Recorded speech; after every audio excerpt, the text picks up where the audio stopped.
पार लगा देना। अब तक तो निभाया है, आगे भी निभा लेना। अब तक देखिए, भगवती साई संस्थान पनवेल के जो संस्थापक श्री नारायण साईं बाबा हैं, उनके बारे में भले ही कुछ लोगों को ये धारणा बनी हो उनके शरीर त्यागने से कि बाबा हमारे बीच नहीं है, लेकिन मेरे मन में यह बात कभी नहीं रही कि बाबा हमारे बीच नहीं है। बाबा कल भी हमारे साथ थे, आज भी हमारे साथ हैं और भविष्य में मैं जब तक जिंदा रहूँगा वो मेरे साथ रहेंगे। ये बहुत मेरा अपना स्पष्ट मत है, क्योंकि जैसे मैं साईं बाबा का अनन्य भक्त हूँ और मुझे ऐसा लगता है कि साईं के बिना मेरी ज़िंदगी में कुछ भी नहीं है। तो मैंने कभी साईं को देखा नहीं, मैं कभी साईं को मिला नहीं, मैं साईं के बारे में कुछ विशेष जानता नहीं। उसके बावजूद जैसे उनके द्वार पर जाने पर मुझे ऐसा लगता है कि मेरा साईं से मुलाकात हो रहा है, मेरी बातें साईं सुन रहे हैं, मेरी कष्टों को साईं समझ रहे हैं, पहचान रहे हैं। तो ये जो एहसास मुझे शिरडी में जाने के बाद, साईं मंदिर प्रांगण में प्रवेश करने के बाद जो एहसास मुझे होता है, वही एहसास मुझे आज भी जब मैं पनवेल के भगवती साई संस्थान के मंदिर में जब मैं पहुंचता हूं, तो मुझे कहीं से ऐसा नहीं लगता कि नारायण बाबा हमारे साथ नहीं है। मुझे वो दिखते भी हैं, मेरी उनसे बात भी हो जाती है, मुझे जो कहना होता है मैं कह भी देता हूं। अब आप इसको मेरा भ्रम भी कह सकते हैं, आप इसको एक तरह से कहें तो जो एक चला हुआ है कि अंधविश्वास, आप इसको अंधविश्वास भी कह सकते हैं मेरा। मगर मुझे ऐसा लगता है कि जिनके प्रति आपकी श्रद्धा होती है या जिनके चमत्कार को आप अनुभव किए हुए होते हैं, उनको लोग भले ही अंधविश्वास का श्रेणी देते रहें, आपकी श्रद्धा उनके प्रति कभी कम नहीं होती, आपकी भक्ति उनके प्रति कभी कम नहीं होती। तो नारायण बाबा के बारे में मैं इतना ही कहूँगा कि नारायण बाबा मेरे जीवन में एक अनमोल खजाना बनकर आए हैं, अनमोल खजाना।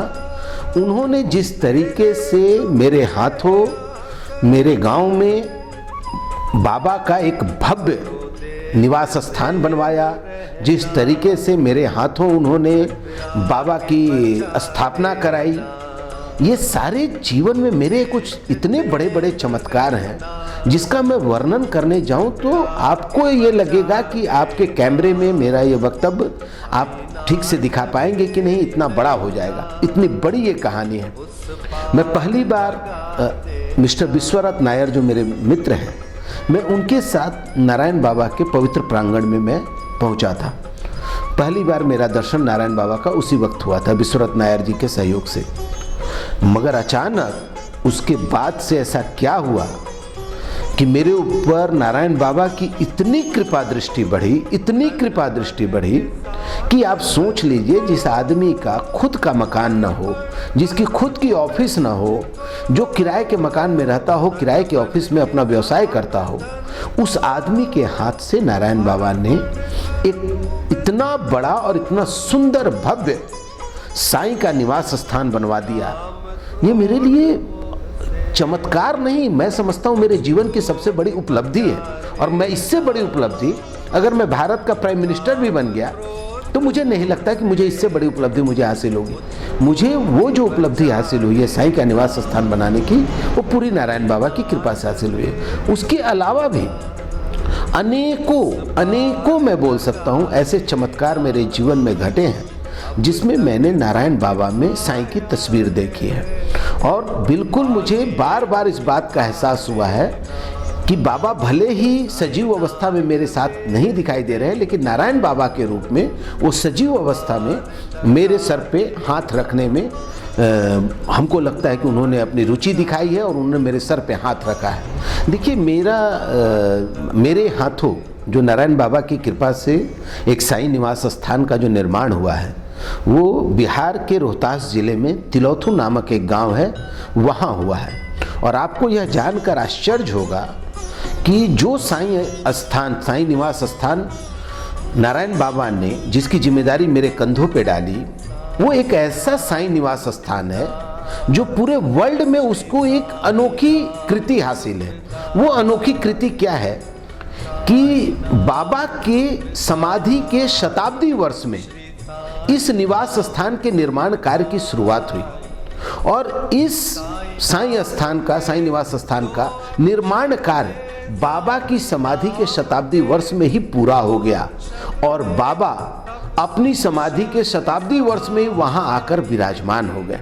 ये जो एक यूनिक फीचर इस साईं निवास स्थान के साथ जुड़ा है नारायण बाबा की कृपा से, वो विश्व में केवल और केवल तिलौथू का जो साईं मंदिर है, जो बिहार के रोहतास जिले में स्थित है, वो साईं मंदिर के साथ ही ये अनोखा फीचर जुड़ा हुआ है, जो कि शायद अब विश्व में किसी और मंदिर को या किसी और साईं निवास स्थान को हासिल नहीं हो पाएगा। और ये सब नारायण बाबा की कृपा से हासिल हुई है। देखिए, जब से शिरडी वाले साईं बाबा मेरे गांव तिलौथू में स्थापित हुए हैं, जब से उन्होंने वहां अपनी आसन बनाई है, तब से लेकर आज तक नारायण बाबा की पूजा किए बिना शिरडी के साईं बाबा की पूजा नहीं होती है।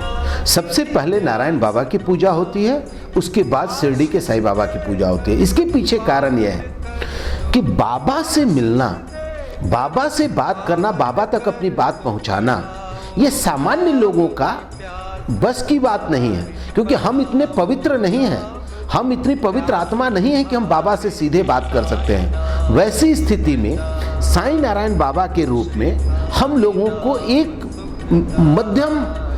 माध्यम मिला, जो हमारी बातों को, हमारे दुख को, हमारे कष्ट को बाबा तक पहुंचाया करते हैं। इसलिए हम क्या करते हैं कि अपनी सारी बातों को कहने से पहले या पूजा अर्चना करने से पहले हम नारायण बाबा की पूजा करते हैं, उनके पास अपनी बातें कहते हैं, उनसे विनती करते हैं और फिर साईं की पूजा करते हैं कि नारायण बाबा अगर हमारे कष्टों को आप तक पहुंचाएं तो कृपया उसको हरिएगा, हम लोगों को कष्ट मुक्त कीजिएगा, हमारी बातों को सुनिएगा, हमारी मनोकामनाओं को पूरा कीजिएगा। इस तरह की एक मनसा और इस तरह के दृढ़ विश्वास के साथ हम लोग नारायण बाबा की पूजा करते हैं, क्योंकि मुझे मालूम है पूरे विश्व में मैं कह सकता हूं कि बाबा, शिरडी वाले बाबा का इतना बड़ा भक्त जो नारायण बाबा थे, इतना बड़ा भक्त और इतना पवित्र भक्त मुझे तो नहीं लगता कि विश्व में कोई और होगा नारायण बाबा के अलावा।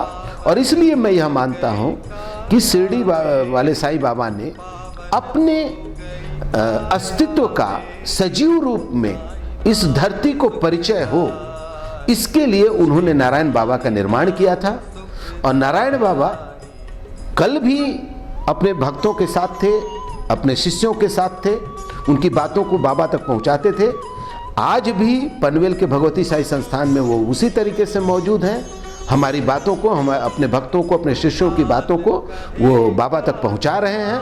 और जब तक मेरा जीवन रहेगा तब तक मुझे ये पूरा विश्वास है कि भगवती साई संस्थान एक ऐसा दरवाजा है जहां मैं जब भी अपने दुख, अपने कष्ट, अपनी चीज़ों को लेकर के जाऊंगा तो निश्चित तौर पर नारायण बाबा मेरी बातों को शिरडी वाले बाबा तक पहुंचाने में अभी भी हमारी मदद करेंगे, यह मेरा विश्वास है। देखिए, मैं तो पहली बात कि ये मानता ही नहीं कि वो नहीं है, लेकिन अगर आप बोलेंगे कि सबसे बड़ा चमत्कारिक बात क्या हुआ है आपके लाइफ में, तो एक तो साईं मंदिर का, साईं निवास स्थान का निर्माण मेरे कंधों से करवाना, ये एक सबसे बड़ा चमत्कार है। और दूसरा एक ऐसा अनोखा चमत्कार हुआ था कि जब बाबा की स्थापना होने वाली थी, जब बाबा अपना आसन वहाँ ग्रहण करने वाले थे, तब ऐसा हुआ कि उस समय में जो पैसे खर्च हुए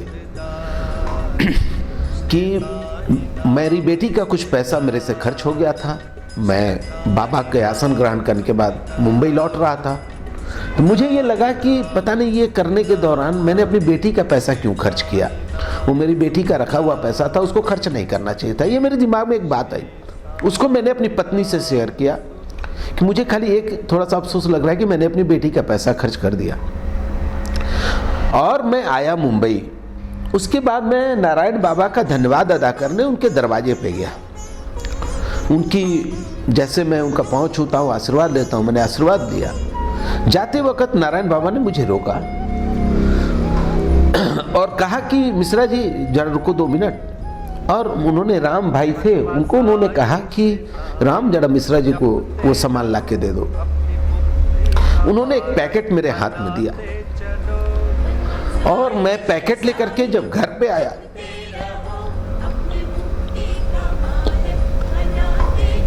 मुझे याद है कि उस पैकेट में वही रुपया था जो मैंने बेटी का खर्च किया था। न तो उससे 1 रुपया ज्यादा, न तो उससे 1 रुपया कम।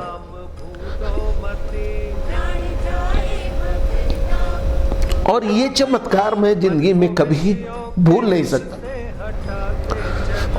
तो ये ऐसे कुछ बातें हैं जो नारायण बाबा के बारे में शेयर करना, उनके बारे में बोलना मुझे भावुक कर जाता है। और मैं हमेशा से नारायण बाबा के आगे भावुक हुआ हूँ, साईं के आगे भावुक हुआ हूँ, क्योंकि मुझे ऐसा लगता है कि इस दुनिया में अगर कोई मेरा सुनने वाला है, मुझे समझने वाला है, तो सिर्फ ये 2 दरवाजे हैं जहाँ मुझे मेरी समझ को परखा जाता है या मेरी समझ को समझा जाता है, मेरे कष्टों को हरने का प्रयास किया जाता है। तो इसलिए इन दोनों दरवाज़ों से मेरी भावुकता भरा प्रेम है, और वो शायद आपके कैमरे में भी झलक गया होगा। क्षमा प्रार्थी हूँ मैं लोगों से कि मेरी भावनाएं अगर इस रूप में आप तक पहुँची हैं तो मेरी क्षमा प्रार्थी हूँ।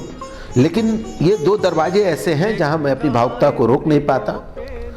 और एक बात मैं और कहना चाहूँगा कि मेरे जीवन में 3 बाबा आए, एक शिरडी वाले बाबा, एक पनवेल के नारायण बाबा, और एक जिन्हें आप धार्मिक रीति से अलग हटा करके मैं मानता हूँ, वो संवैधानिक रीति से जो मेरे साथ बाबा आए वो हैं बाबा भीमराव अंबेडकर।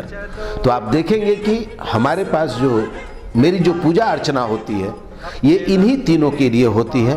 पहले मैं अपनी धार्मिक पूजा को पूरा करता हूँ और फिर मैं अपनी संवैधानिक पूजा को पूरा करता हूँ। तो मुझे लगता है कि मेरे जीवन में इन 3 बाबाओं का बेहद बड़ा प्रभाव है। और आज मैं जो कुछ भी हूँ, चलता हूँ, उठता हूँ, बैठता हूँ, रहता हूँ, जिंदा हूँ, कल मर भी जाऊँगा, तो भी इन्हीं 3 बाबाओं की कृपा से मेरे ऊपर जो कुछ भी है मैं उन्हीं की देन हूँ, और उन्हीं के याद करते हुए मुझे इस दुनिया से चले जाना है। जैसे देते हैं दर्शन जड़ चेतन में भी, जैसे देते